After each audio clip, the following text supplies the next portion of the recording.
کہ بھائی یہ تو ضرور ہوتا ہے کہ کھانے کے بعد ہر آدمی ہاتھ دھوتا ہے، بھائی دھوتا نہیں دھوتا، کھانے کے بعد چونکہ ہاتھ میں چکناہٹ ہوتی ہے تو ہر آدمی ہاتھ دھوتا، لیکن یہ چیز میں صرف وہ چیز بتانا چاہتا جو ہم سے چھوٹ جاتی ہے کہ کھانے سے پہلے بھی ہاتھوں کو دھونا سنت، بھائی جیسے کھانے کے بعد ہاتھوں کو دھونا سنت، کھانے سے پہلے بھی ہاتھوں کو دھونا سنت۔ اگر آدمی یہ کام کرے کہ کھانے سے پہلے ہاتھ دھو لے، کھانے کے بعد ہاتھ دھو لے، کتنی سنت ہو گئی؟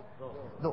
اور روایت میں آتا ہے کہ جب کھانا کھا لے تو اپنی پلیٹ کو صاف کرے اور اپنی انگلیوں کو چاٹ لے، پلیٹ کو صاف کرے اور انگلیوں کو چاٹ لے، اور نیچے اگر کوئی دانا گرا ہو تو اسے اٹھا لے۔ 5 سنتیں ادا ہوگی۔ کھانے سے پہلے ہاتھ دھویا، کھانے کے بعد ہاتھ دھویا، پلیٹ کو صاف کیا، انگلیوں کو چاٹ لیا، اور نیچے جو دانا گرا تھا اس کو اٹھا لیا۔ کتنی سنت ہے؟ کس کا پیٹ بھرا؟ پیٹ ہمارا بھرا۔ اور اگر سنت کی نیت سے کیا تو ہر سنت پر 100 شہیدوں کا ثواب۔ اور ایک روایت آپ کو بتاؤں، حضرت ارباز ابن ساریہ رضی اللہ تعالیٰ عنہ فرماتے ہیں کہ میرے نبی صلی اللہ علیہ وسلم نے فرمایا کہ اگر کوئی امتی یہ 5 کام کرے گا، کھانے سے پہلے ہاتھ دھو لے گا، ہماری ماں بہنوں کو بھی آپ بتائیں جو یہاں موجود نہیں، ان تک بھی یہ بات پہنچائے، جو کھانے سے پہلے ہاتھ دھو لے گا، جو کھانے کے بعد ہاتھ دھو لے گا، جو برتن کو پلیٹ کو صاف کر لے گا، جو انگلی کو چاٹ لے گا، اور جو نیچے گرے ہوئے دانے کو اٹھا لے گا۔ حضرت ارباز ابن ساریہ رضی اللہ تعالیٰ عنہ فرماتے کہ میرے نبی صلی اللہ علیہ وسلم نے فرمایا جو یہ 5 سنتوں کو زندہ کرے گا، ہمارے نبی فرماتے نہ دنیا میں بھوکا ہوگا نہ آخرت میں بھوکا ہوگا، دنیا میں بھی کبھی بھوک نہیں، اور آخرت کی کیسی کیسی منزلیں ہوگی۔ بھائی دنیا میں تو بھوک کا تصور بھی نہیں آتا، لیکن آخرت کی کیسی کیسی منزلیں ہوگی۔ حضرت عائشہ فرماتی ہے کہ آخرت کی کچھ منزلیں ایسی ہوگی کہ پانی کے بارے میں تڑپتا رہے گا، پانی تو نہیں ملے گا لیکن سورج اس کے اوپر آتا رہے گا، یہاں تک کہ ایک بالش کے اوپر ہوگا، اس کے منہ سے پسینہ نکلے گا، اسی کو چاٹنا شروع کر دے گا۔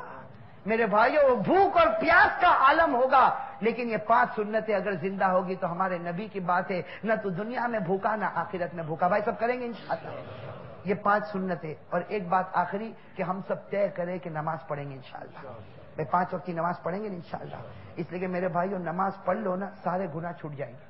آج ایک بہت بڑا سوال ہے، بہت بڑا سوال ہم لوگوں کے دل میں آتا ہے، بہت بڑا سوال کیا ہوتا ہے کہ بھائی میں گناہ کیسے چھوڑوں؟ ہے نا، بہت سے بیچارے سوچتے ہیں گناہ چھوڑنا، لیکن نہیں چھوٹتا بھائی، بہت سے چھوڑتا۔ اور عجیب عجیب گناہ، بھائی کسی کو سگریٹ پینے کی عادت ہو گئی، بھائی سگریٹ پینا گناہ ہے کہ نہیں؟ بھائی گناہ ہے کہ نہیں؟ یا کوئی ثواب کی چیز ہے؟ بھائی آپ لوگ تو میرا چہرہ ایسا دیکھتے جیسے کوئی ثواب کی چیز ہے۔ بھائی سگریٹ پینا گناہ ہے نا، لیکن چھوٹتا گناہ چھوٹتا نہیں۔ اسی طرح آگے چلو، ابھی ہمارے ہندوستان میں وہ بیڑی پیتے ہیں، گٹکا کھاتے ہیں، وہ ہمارے ہندوستان میں، آپ کے یہاں مجھے معلوم نہیں، لیکن یہاں کے باہر کے ملکوں میں جب ہم جاتے ہیں تو ہمیں معلوم ہوتا کہ یہاں تھوڑے 2-4 قدم آگے بڑھ گئے، 2-4 قدم آگے بڑھ گئے اور براؤن شوگر کھاتے ہیں، ہے نا، وہ نشے والی گولیاں، نشے والی ٹیبلٹ، نشے والا پاؤڈر، یہ سب کھاتے ہیں۔ اور میرے بھائیوں نہیں چھوٹتا ہے، بہت کوشش کرتا ہے چھوٹ جائے۔ کسی کو شراب پینے کی عادت، کسی کو جوا کھیلنے کی عادت، کسی کو زنا کرنے کی عادت۔ ارے بھائی یہ سب باتیں چھوڑو، ہمارے گھر میں کتنے گناہ ہوتے لیکن ہم سے نہیں چھوٹتا۔ بھائی ٹی وی ہمارے گھر میں، بھائی ٹی وی ہمارے گھر میں، پوری کوشش آج کی جاتی ہے کہ ٹی وی کو کیسے جائز قرار دیا جائے، ہے نا، اور خاص کر کے ایجوکیٹڈ طبقہ جو ہے نا، جو اپنے آپ کو ایجوکیٹڈ کہتا، جو اپنے آپ کو کہتا کہ میں پڑھا لکھا، وہ کوشش کرتا نہ جانے کسی کا قول، کوئی کیسی حدیث، کسی طرح کوشش کرتا کہ یہ ٹی وی کا دیکھنا کسی طرح بھی جائز ہو جاوے۔ آخر میں کچھ نہ ملا تو یہاں تک کہہ دیا کہ ارے میں آئینے کے سامنے کھڑا رہتا ہوں تو میری تصویر نظر آتی، کوئی مفتی نے اس کو حرام نہیں کہا، تو اگر میں کسی اور کی تصویر کو دیکھوں تو حرام کیسے ہو گیا؟ لیکن میرے بھائیوں ایک بات سمجھنا، تم لاکھ کوشش کرو کہ حلال کو حرام یا حرام کو حلال، یہ نبی کے بس کی بات نہیں تھی تو امتی کے بس کی کیا بات ہوتی؟ میرے بھائیوں نبی کے بس کی بات تھی؟ ہمارے نبی نے صرف ایک مرتبہ کہا کہ شہد کے پینے کو حرام کرتا ہوں، اللہ نے کیا کہا؟ یا ایھا النبی لم تحرم ما احل اللہ لک۔ تو میرے بھائیوں کتنی بھی کوشش کرو لیکن ٹی وی کیسا رہے گا؟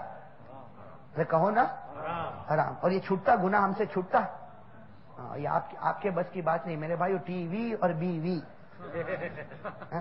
یہ آپ کے بس کی بات نہیں، یہ ٹی وی اور بیوی اللہ نے وزن ایک ہی رکھا، اس لیے ہماری ماں بہنیں بیٹھی ہے، میں ان سے بھی کہنا چاہتا ہوں کہ میرے بھائیو ایک صاف ستھری بات کہو، انشاءاللہ کبھی کسی موقع پر ہم صرف ٹی وی کے اوپر گفتگو کریں گے تاکہ معلوم ہو جائے کہ عقل اور نقل، عقل کے معنی یہ اور نقل کے معنی قرآن اور حدیث ٹی وی کے بارے میں کیا کہتا، انشاءاللہ اس کے اوپر جب موقع رہا اگر زندگی باقی رہی تو ہم بات کریں گے۔ لیکن آج اتنا بتاتا چلو، ایک آخری فائنل بات بتاتا چلو کہ ٹی وی جس گھر میں ہوتا قرآن اور حدیث کی روشنی سے معلوم ہوتا موت کے وقت کلمے کا ادا ہونا مشکل ہو جاتا، موت کے وقت کلمے کا ادا ہونا مشکل ہو جاتا۔ تو میرے بھائیوں یہ سارے گناہ نہیں چھوٹتے، تو میرے بھائیوں گناہ چھوڑنے کا طریقہ کیا؟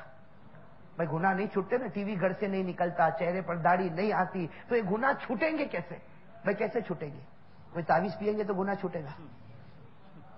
اس لیے ہمارے یہاں سلسلہ چلتا، میرے پاس کئی مرتبہ لوگ آتے ہیں، اب ہم کیا کریں؟ اب کوئی ماں آتی کہتی مولانا میرا بیٹا نہیں مانتا، میرا بیٹا شراب پیتا، ہمارے ہندوستان میں اکثر ماں آتی کہتی مولانا میرا بیٹا شراب پیتا، میرا بیٹا شراب پیتا، ہم کیا کریں گے؟ 2-4 تعویذ لکھیں گے اور کہتے ہیں اس کو شربت میں پلا دینا، ہاں کیوں اتنی دیر شراب نہیں پیے گا، شربت پیے گا۔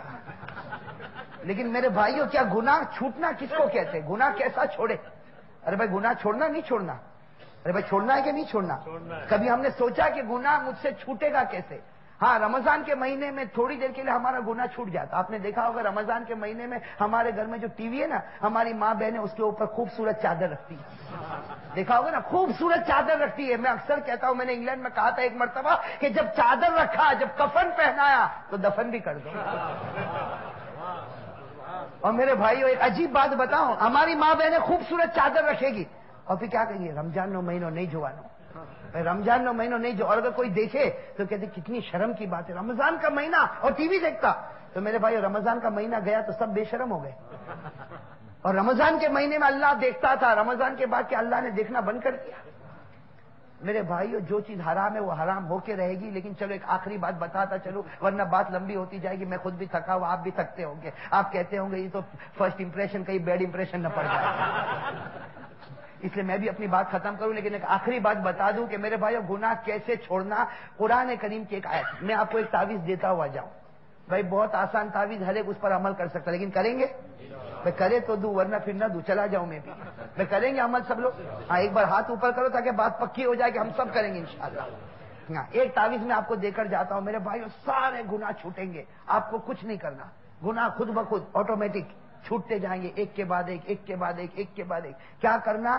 21ویں پارے کی پہلی آیت، آپ لوگ بھی جا کر ترجمہ دیکھنا، آپ لوگ بھی اس کا ٹرانسلیشن دیکھنا، 21ویں پارے کی پہلی آیت جس میں اللہ تعالیٰ نے صاف کہہ دیا کہ میرے بندے تو یہ کام کر لے، تیرا کام یہ کرنا، میرا کام گناہ چھڑا دینا۔ ایک کام اللہ نے فرمایا، ایک کام کیا فرمایا اللہ نے؟ 21ویں پارے کی پہلی آیت، بہت سے حفاظ کرام یہاں ہوں گے جن کو یاد ہوگا، 21ویں پارے کی پہلی آیت کیا فرما کہ اللہ اتل ما اوحی الیک من الکتاب واقم الصلاۃ ان الصلاۃ تنہی عن الفحشاء والمنکر۔ اس کا ترجمہ سب کو معلوم، اللہ تعالیٰ کیا کہتے ہیں؟ میرے بندے تیرا کام نماز پڑھنا، تیری ڈیوٹی نماز پڑھنا، تیرا وظیفہ نماز پڑھنا، تو نماز کی ذمہ داری لے لے، میں گناہ چھڑانے کا کام کر لوں گا۔ تو میرے بھائی سب نماز پڑھیں گے نا انشاءاللہ؟ یہ سب پڑھیں گے نا؟ ہاں خاص کر کے فجر کی نماز۔ کون سی نماز؟ ہاں مسجد نور میں، بستر والی مسجد میں نہیں، پڑھیں گے نا انشاءاللہ سب؟ ہاں میرے بھائیو اللہ کے ساتھ میں پکا وعدہ کرو کہ میں نماز پڑھوں گا، اس لیے کہ حضرت عبداللہ ابن مسعود رضی اللہ تعالیٰ عنہ فرماتے، بخاری شریف کی روایت ہے، حضرت عبداللہ ابن مسعود رضی اللہ تعالیٰ عنہ فرماتے ہیں، اور ان سے بڑھ کر کوئی مفتی نہیں، حضرت عبداللہ ابن مسعود سے بڑھ کر کوئی مفتی نہیں، اس لیے کہ سارے مفتیوں کو سرٹیفکیٹ مدرسے کی طرف سے ہوگی، حضرت عبداللہ ابن مسعود کو دربار رسالت کی سرٹیفکیٹ۔ اللہ کے رسول نے فرمایا یا ابن مسعود انت افقہ الامہ، اے ابن مسعود تو امت میں سب سے بڑا فقیہ۔ اور حضرت عبداللہ ابن مسعود فرماتے ہیں جس کے ہاتھ میں طاقت ہو، جس کے پاؤں میں طاقت ہو، جس کو کوئی عذر نہ ہو، پھر بھی مسجد میں نماز نہ پڑھے، عبداللہ ابن مسعود کہتے ہیں میرا فتویٰ ہے شاید اس کے دل میں کفر ہوگا یا نفاق ہوگا، یا تو کفر ہوگا یا نفاق ہوگا۔ میرے بھائیو یہ بڑے کا فتویٰ ہے، اس لیے آج ہم سب طے کریں کہ انشاءاللہ جو جو باتیں آپ کو بتائی گئی ہے، ایک تو زنا کو چھوڑنا، بھائی چھوڑیں گے انشاءاللہ، آنکھوں کا غلط استعمال نہ کرنا، وہ کھانے کی 5 سنتوں پر عمل کرنا اور نماز پر عمل کرنا. بھائی سب کریں گے انشاءاللہ. اللہ تعالی ہم سب کو عمل کی توفیق نصیب فرمائے. درود شریف پڑھ لیں.